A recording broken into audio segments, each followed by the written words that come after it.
ini sudah menepus, bapaknya tetap sayang gitu loh maksud saya. Ya.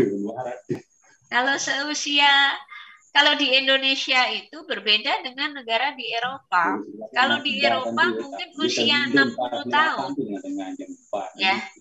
Kalau di Eropa usia 60 tahun ibu-ibu masih produktif ya.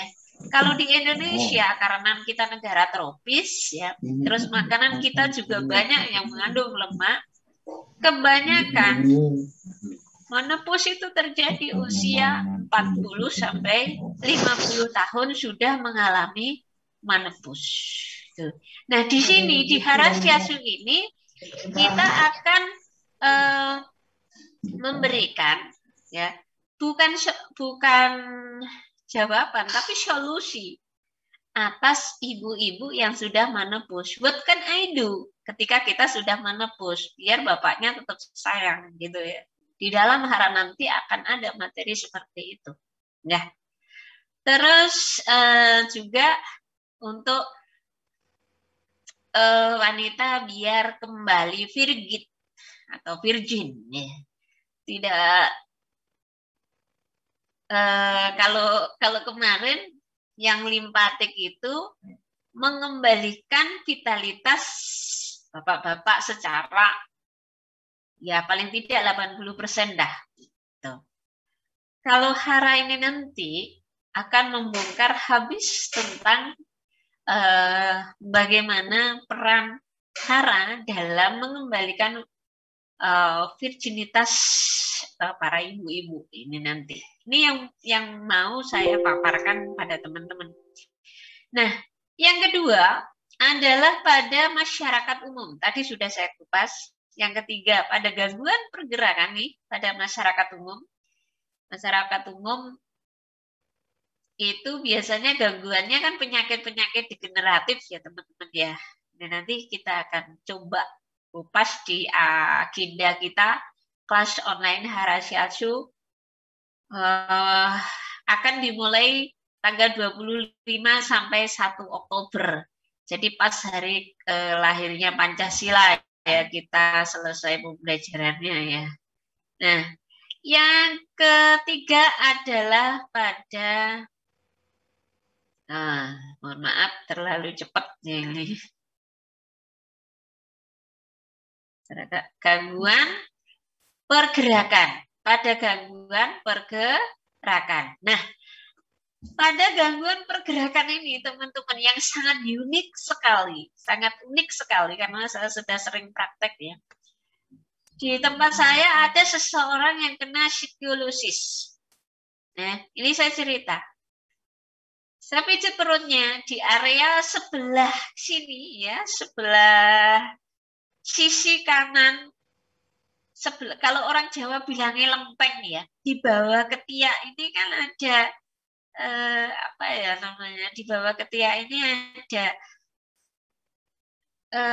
apa ya? Kalau bilangnya saya lempeng ya. Sisi samping perut bagian kiri dan kanan.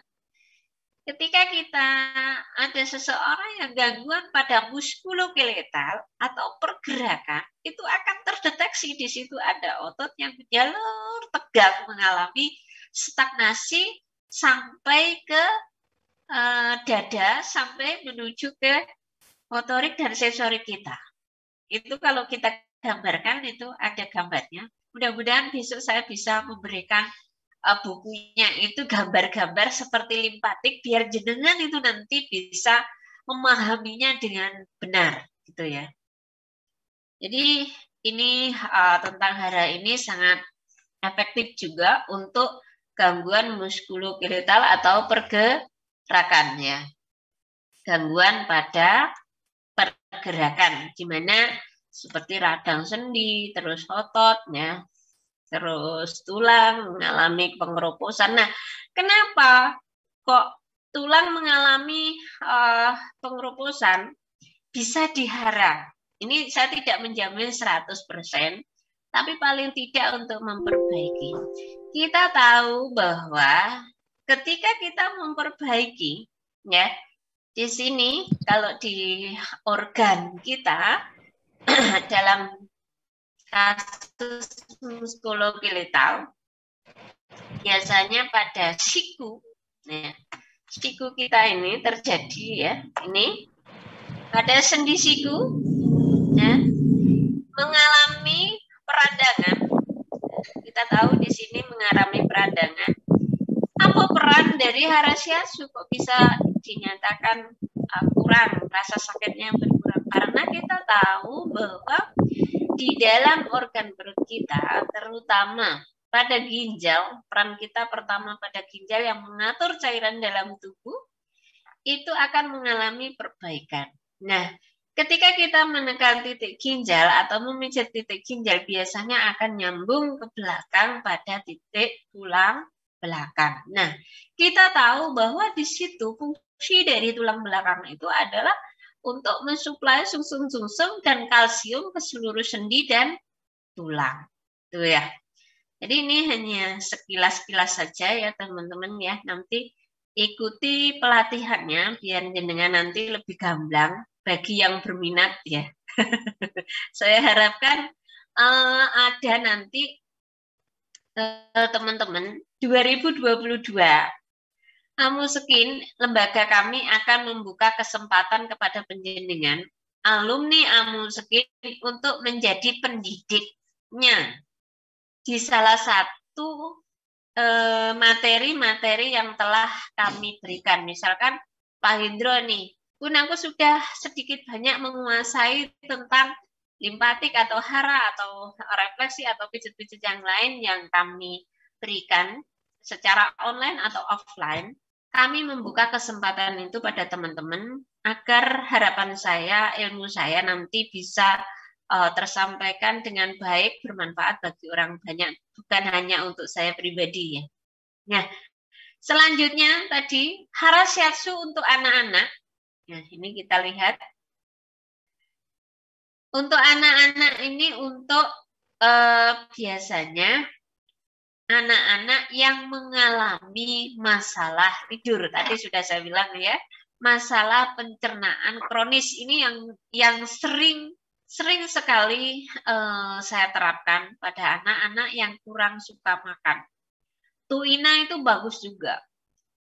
Kalau bisa mengkolaborasi pijat tuina dengan hara ini luar biasa. Nah, subhanallah luar biasa bagi anak-anak ya. Saya pernah punya klien anak-anak yaitu hidrosipalus ya. Ada beberapa teman yang sudah melihat.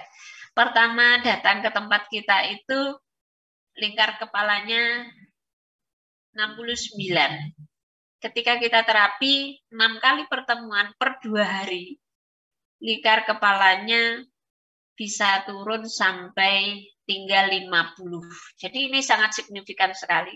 Saya memijatnya pertama saya perbaiki dulu perutnya, terutama di bagian-bagian yang berhubungan dengan detoksifikasi cair ya, yang berhubungan dengan detoksifikasi cairan ya. Jadi di situ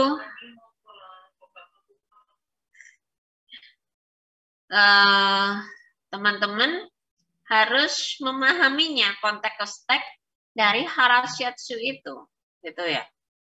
Tidak hanya sekedar pijat-pijatan perutnya. Karena kita tahu bahwa betapa banyaknya manfaat Harasyasu ini bagi anak-anak dan remaja tentunya ya.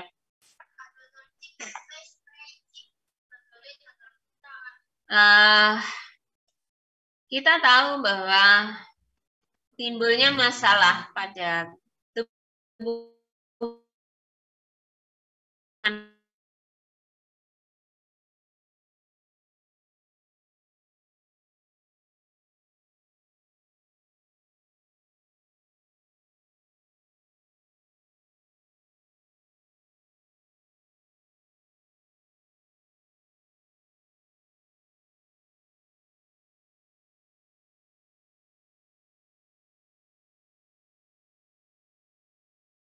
pemaparan